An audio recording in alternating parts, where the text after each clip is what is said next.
लंकापति रावण के जीवन की अद्भुत। भारतीय पौराणिक कथाएं साधारण अच्छाई और बुराई से परे है।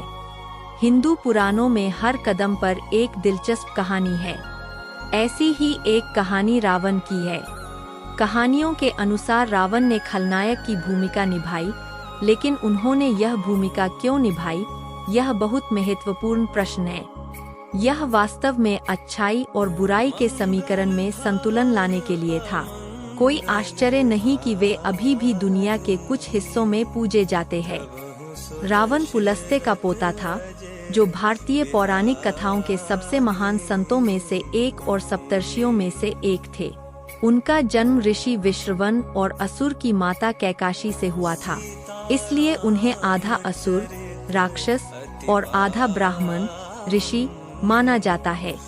रावण को प्राचीन हिंदू महाकाव्य रामायण में सर्वोच्च विरोधी के रूप में जाना जाता है। उन्हें एक राक्षस और लंका के महान राजा के रूप में दर्शाया गया है।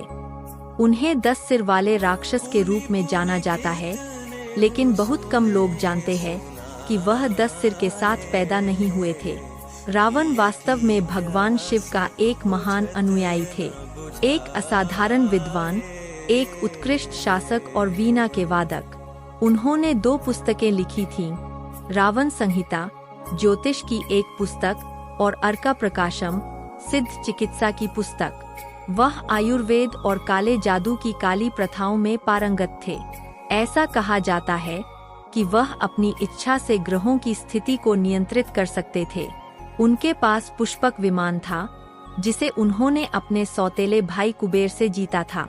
उन्होंने तंत्र विद्या में महारत हासिल की थी, जिसका इस्तेमाल उन्होंने अपने दुश्मनों के खिलाफ लड़ाई में किया था।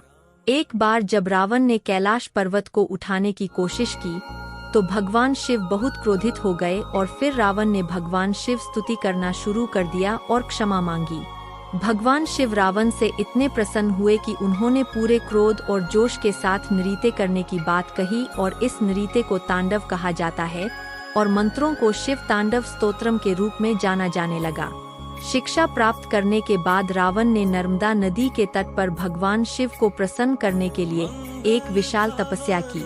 भगवान को प्रसन्न करने के लिए रावण ने अपना शीश भगवान शिव को अर्पण कर दिया, और हर बार जब उसने ऐसा किया तो उनका शीश वापस बढ़ गया, और यह 10 बार जारी रहा, जिससे उन्हें अपनी तपस्या जारी रखने में मदद मिली।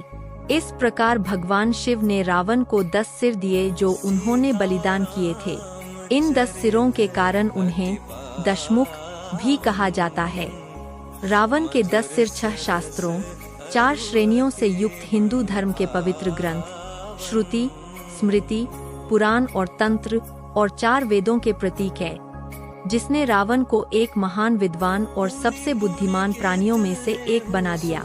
वे 64 प्रकार के ज्ञान और शस्त्र की सभी कलाओं के ज्ञाता थे।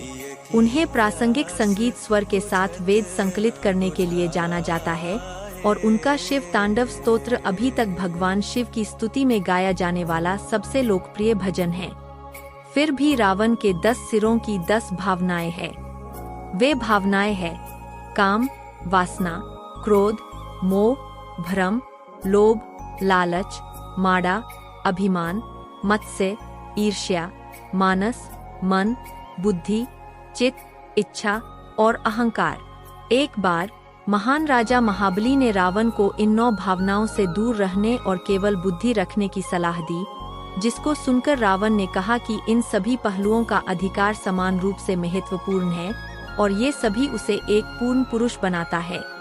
बुद्धि के एक सिर ने उनके भाग्य को नियंत्रित किया, और दूसरे सिर ने उनके कार्यों को नियंत्रित किया, जो अंततः उनके विनाश का कारण बना। वह अपनी इंद्रियों के गुलाम बन गए, और चूंकि वह अपनी इच्छाओं को नियंत्रित नहीं कर सके, उन्होंने न केवल खुद को और अपितु अपने कुल को नष्ट कर दिया और पूरी लंका को राज कर दिया।